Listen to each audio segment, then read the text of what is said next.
तू हंस तू मुस्कुरा तू रोना कम कर दे, तू हंस तू मुस्कुरा तू रोना कम कर दे, तू जिंदा है जिंदगी के नाक में दम कर दे। हेलो दोस्तों, स्वागत है आपके अपने चैनल अल्फा स्टडी में। जी हाँ फ्रेंड्स, तो आज एक महत्वपूर्ण टॉपिक लेके आए हैं दोस्तों। बिहार दरोगा मेंस एग्जामिनेशन जो अभी 60 दिन बचा हुआ है दोस्तों, आपका एग्जामिनेशन 24 अप्रैल को फिक्स कर दिया गया है। तो क्या रणनीति होना चाहिए और कौन कौन सा टॉपिक पढ़े कि ज्यादा से ज्यादा नंबर और इस बार 2213 में एक पोस्ट कंफर्म हो जाए दोस्तों। तो इस सभी के बारे में बात करेंगे और बताएंगे कि पिछले बार का मेरा क्या एक्सपीरियंस रहा है दोस्तों। तो इससे पहले सबसे पहले बात करेंगे दोस्तों कि जो आपका एग्जामिनेशन होने वाला है बिहार दरोगा मेंस का, तो आप जैसा कि आपको मालूम होगा, ऐसे तो ऑफिशियल अभी दिया नहीं गया है, लेकिन हिंदुस्तान पेपर के माध्यम से बता दिया गया है कि 24 अप्रैल का एग्जामिनेशन होगा और कंफर्म ही है कि आपका 24 अप्रैल का एग्जामिनेशन होगा ही होगा। तो आपके पास महज 60 दिन बचा हुआ है दोस्तों, और इसी 60 दिन में जो करना है आपको करना होगा। उसके बाद बता देंगे कि कितना स्टूडेंट इस बार क्वालिफाई किया है। तो 47,900 कैंडिडेट पीटी में क्वालिफाई किए, मेंस का एग्जामिनेशन देंगे जैसा कि आपको मालूम है। और तीन जिले में सेंटर बनाया गया, पटना, गया और मुजफ्फरपुर में, ठीक है। और इस बार जो पोस्ट आया है दोस्तों, तो इस बार जो पोस्ट है बिहार दरोगा का 2213, ठीक है। तो इस बार पिछले के अपेक्षा काफी कम पोस्ट आया है। और उसके बाद जो इसका सिलेबस, मतलब 2-3 बार से जो एग्जामिनेशन में रेगुलर मेंस में क्या पूछा जाता है और पिछले बार जो हम एग्जामिनेशन दिए थे तो मेरा क्या एक्सपीरियंस रहा है, कहाँ कहाँ से क्वेश्चन पूछा जाता है। तो बात करते हैं कि पहले बताते हैं दोस्तों, जो आप जाइएगा एग्जामिनेशन देने मेंस का, तो सबसे पहले आपको हिंदी का एग्जामिनेशन लिया जाएगा। जो क्वालिफाई रहता है दोस्तों, तो हिंदी का एग्जामिनेशन 100 गो क्वेश्चन मिलेगा और 2 घंटा का समय ही दिया जाएगा। उसमें आपको कुछ करने का जरूरत नहीं है, आपको 30 नंबर लाना होता है, यानी 30 नंबर यानी 60 मार्क्स लाना होता है, ठीक है।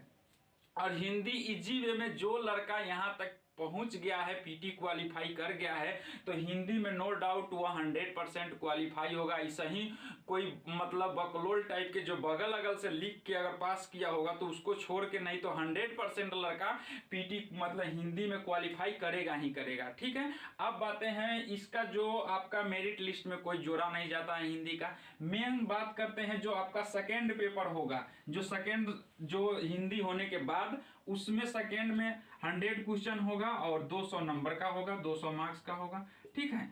जिसमें आप हिस्ट्री से दोस्तों प्रीवियस ईयर, इससे पहले 1717 का एग्जाम या 2446 का मेंस में हुआ था, तो हिस्ट्री से 15 से 20 क्वेश्चन पूछा गया था।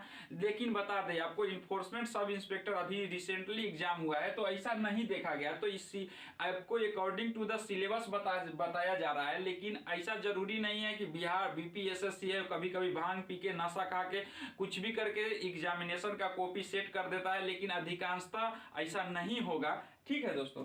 तो आपको जो तैयारी करना है, मुख्य रूप से हिस्ट्री का तैयारी करना है, जिससे 15 से 20 क्वेश्चन पूछेगा ही पूछेगा। उसके बाद पॉलिटी जो प्रीवियस ईयर में आपको 10 से 12 क्वेश्चन पूछा था, और ज्योग्राफी 12 से 15 क्वेश्चन पूछा था, ठीक है।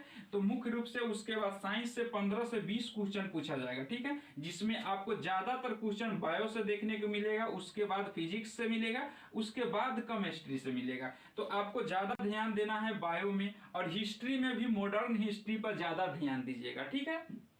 और पॉलिटी तो सबसे इजी सब्जेक्ट होता है, तो इसको तो आप टोटल के टोटल पढ़िए और वीडियो पर बने रहिए। आपको बताएंगे कि कौन कौन सा बुक पढ़ा जाए जिससे उससे ज्यादा कहीं से क्वेश्चन नहीं पूछेगा। उस बुक के छोड़ के 100% वह रामबाण बुक है, ठीक है।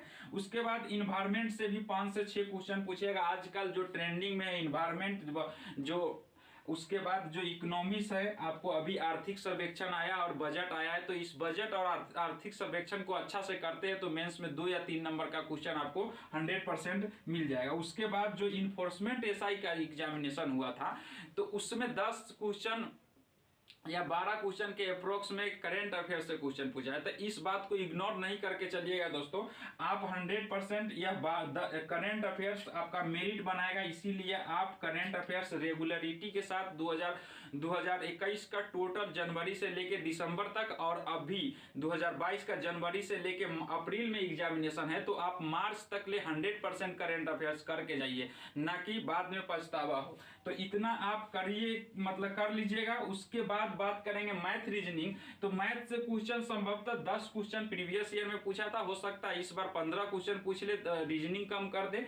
तो मैथ से 10 क्वेश्चन और रीजनिंग से 15 क्वेश्चन पूछा था, यानी 25 क्वेश्चन। अगर हो सकता है इस बार मैथ से 15 कर दे और रीजनिंग से आपका 10 कर दे, ऐसा होते रहता है। तो आपको ज्यादा ध्यान देना है मैथ पर, और रीजनिंग नॉर्मली पूछा जाता है, कोई हार्ड नहीं रहता है। ऐसा बोलिएगा तो अब की बार पीटी का एग्जामिनेशन में एक सीरीज क्वेश्चन पूछा गया था सेकेंड शिफ्ट में, जो हमको लगता नहीं है 1% लड़का एग्जामिनेशन में बनाया होगा। तो वही बात है, तो ऐसा नहीं है कि अगर हार्ड होगा क्वेश्चन तो सबके लिए हार्ड होगा। आप परिणाम देखे हैं कि हार्ड क्वेश्चन था तो कितना कट ऑफ गया, 123 नंबर में जनरल का हो गया। तो वही बात है, अगर हार्ड क्वेश्चन होगा तो सबके लिए होगा, सब सेम सिलेबस से पढ़ रहा है, तो इसके लिए घबराने का जरूरत नहीं है। ठीक है दोस्तों, अब बता देंगे कि मैथ में मुख्य क्या टॉपिक होना चाहिए, हॉट टॉपिक जिससे क्वेश्चन पूछेगा ही पूछेगा। तो सबसे पहले बता दे आपको टाइम एंड वर्क से क्वेश्चन पूछेगा। उसके बाद प्रॉफिट लॉस आपको देखना ही है, टाइम एंड डिस्टेंस देख के जाना ही है। उसके बाद ट्रेन और रेशियो और परसेंटेज एंड मेंसुरेशन, इतना टॉपिक आपको 100% कर ही के जाना है। उसके बाद अगर आपको लगता है कि और कुछ पढ़ना चाहिए तो आप पूरा सिलेबस कर लीजिएगा दोस्तों, देख लीजिएगा।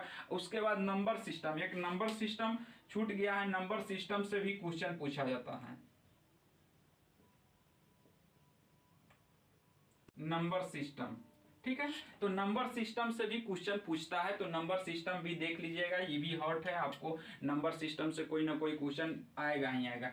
तो ये रहा रणनीति। और बता दें आपको कि कौन कौन सा किताब पढ़ना है। तो देखिए, आपको नॉर्मल फिजिक्स, केमिस्ट्री, बायोलॉजी के लिए आप लुसेंट ही फॉलो कीजिए, लुसेंट से ज्यादा कहीं से नहीं पूछेगा, ठीक है। और उसके बाद हिस्ट्री आपको ज्यादा डिटेल में पढ़ना है दोस्तों, तो यह देखते होइएगा, महेश कुमार भंडवाल का बुक आता है एनसीईआरटी। आपके पास अभी 60 दिन बचा हुआ है, अगर चाहते हैं तो आप लेके 1 या 2 बार इसको पढ़ सकते हैं। यह रहा। उसके बाद पॉलिटी के लिए भी आप संविधान आता है, मतलब महेश कुमार भंडवाल के ही आता है, तो इसको आप एक बार पढ़ लीजिए। और उसके बाद ज्योग्राफी भी इसी का आता है। हम 100% बोलेंगे जो पढ़ना है, महेश कुमार भंडवाल का एनसीईआरटी बुक आता है, जो एकदम मलाई की तरह दिया हुआ है, आपको 100% समझ में आएगा, नो डाउट। कहीं से कोई नहीं ऐसा बात ही नहीं लिखा हुआ है जो आपको समझ में नहीं आएगा।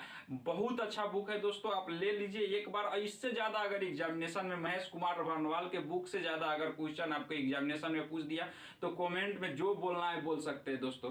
तो यही रहा मेंस का स्ट्रेटेजी। और उसके बाद बोलेंगे दोस्तों कि रख हौसला, वो मंजर भी आएगा, प्यासे के पास चलकर समंदर भी आएगा, थक के न बैठे मंजिल के मुसाफिर, मंजिल भी मिलेगी और मिलने का मजा भी आएगा दोस्तों। अब बहुत ऐसा दोस्त पूछ रहे थे कि रनिंग करना, तो देखिए आपके पास अगर एग्जामिनेशन देते हैं 24 अप्रैल को, 24 अप्रैल के एग्जामिनेशन दे देते हैं, उसके बाद आपके पास रिजल्ट आने में 1 या 1.5 महीना लगेगा।